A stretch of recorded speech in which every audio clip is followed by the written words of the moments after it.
KSRTC low floor ബസിന്റെ പിൻചക്രം കാലിലൂടെ കയറിയിറങ്ങി യുവതിക്ക് ഗുരുതര പരിക്ക്. തിരുവനന്തപുരം ബാലരാമപുരം റിലയൻസ് പമ്പിന് സമീപത്തെ ബസ് സ്റ്റോപ്പിലായിരുന്നു അപകടം. ചാവടിനട സ്വദേശിയായ ഉഷയ്ക്കാണ് പരിക്കേറ്റത്. കാലിന് ഗുരുതരമായി പരിക്കേറ്റ ഇവരെ തിരുവനന്തപുരം മെഡിക്കൽ കോളേജ് ആശുപത്രിയിൽ പ്രവേശിപ്പിച്ചു. ചാവടിനടയിൽ നിന്നും ജോലിസ്ഥലത്തേക്ക് ബസിൽ പോവുകയായിരുന്നു ഉഷ. ബസ് സ്റ്റോപ്പിൽ ഇറങ്ങുന്നതിനിടെയായിരുന്നു അപകടമുണ്ടായത്. അതേ ബസിന്റെ പിൻചക്രം ഉഷയുടെ ഇരുകാലിലും കയറിയിറങ്ങുകയായിരുന്നു. സംഭവ സ്ഥലത്ത് ഓടിയെത്തിയവർ ബസിനടിയിൽ നിന്നും ഉഷയെ പുറത്തെടുത്ത് ആശുപത്രിയിലെത്തിച്ചു. സംഭവത്തിൽ ബാലരാമപുരം പോലീസ് കേസെടുത്ത് അന്വേഷണം ആരംഭിച്ചു. News desk press Malayalam.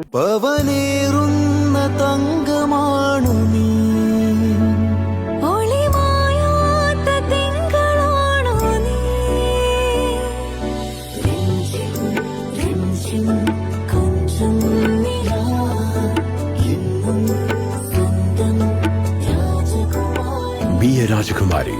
Rajakumari Gold and Diamonds. The trust of Travancore. Rajakumari.